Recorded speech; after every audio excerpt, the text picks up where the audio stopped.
Guillermo del Toro's Frankenstein is the most recent adaptation of Mary Shelley's opus, and the latest from the Mexican author-filmmaker. Do I need to include a plot synopsis for Frankenstein? It's about the tumultuous relationship between Dr. Victor Frankenstein, played by Oscar Isaac this time round, and his creation, the creature, Jacob Elordi. What manner of devil made him? I did. Oh, and did I mention that it was a festival release that went, where else? Straight to Netflix. If you've seen any amount of Del Toro's films, you'd be hard-pressed to disagree with the fact that he is one of the most hard-in-his-sleeves and, this isn't a complaint but the main draw, melodramatic filmmakers. And, to be much expected after a career where he has tackled similar themes of monsterization in relation to monsters both externally and internally in the worst of humanity throughout his work, it is of no surprise that that is exactly what he brings to Frankenstein. For lack of a better word at time of writing, Frankenstein 2025 is camp. Camp meaning to be deliberately exaggerated and theatrical in style.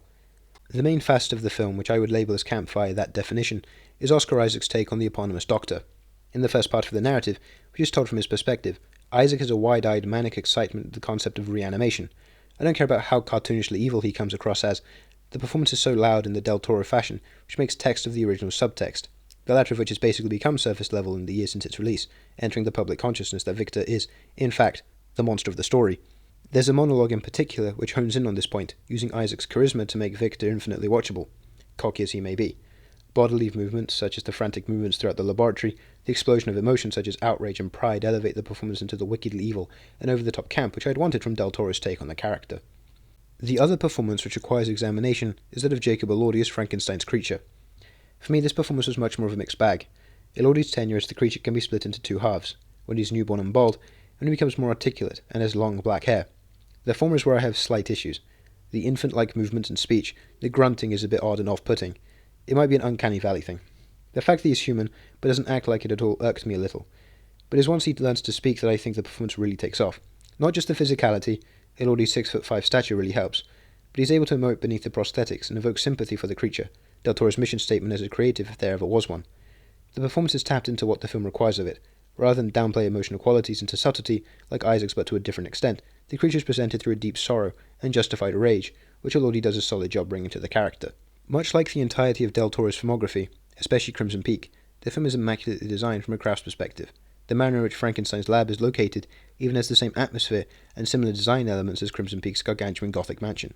I am fully aware that it's a cliché to say that the setting itself is a character in the narrative, but the laboratory, although short-lived in the runtime, is a character. It does so much to ground the science fiction in a toyed with sense of reality. The actual set, the props used to bring it to life, the attention to detail is nothing less than stellar, and transports the audience into the dark reality of both the story of Frankenstein and Del Toro's filmic sensibilities. The prosthetics used to bring the creature to life are also incredible. As stated by Del Toro in interviews, the goal was to reflect Frankenstein's goal of making something aesthetically beautiful with his work. Hence, unlike De Niro and Karloff's interpretations of the now legendary character, Elordi's take on the creature comes across as being uncannily beautiful. The stitching no longer appears to be haphazardly done, instead opting for more intentional, pleasing to look at lining across his body. The facial prosthetics also leave much of the face for Elordi to perform, instead of covering it over. Frankenstein, however, is not without its lulls in narrative pacing. At 2 hours and 30 minutes, some of its narrative content comes across as taking too much time away from the primary story. This isn't an issue with my attention span, but in how some of the story is constructed. The period where the creature was first, in inverted commas, born, and raised by Victor is the scene I had the most issues with. I understand how it ties into the themes of fathers and sons established early on, with the segment which acted as a prologue where young Frankenstein, not that young Frankenstein, has issues with his own relationship to his father. I get that, I do, but a mix of Elordi's performance at that time and how much time is dedicated to that narrative beat slowed down the pace a little, and my attention as a result waned a tad. In the end, I was unable to fall in love with Guillermo del Toro's take on Frankenstein. I really wanted to. I love Del Toro and I think that Frankenstein is maybe the best suited story for his sensibilities as a filmmaker.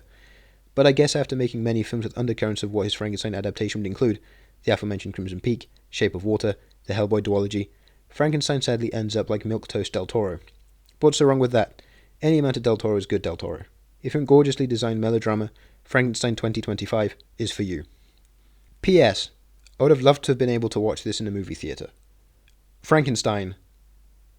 3.5 stars. Well, that's all.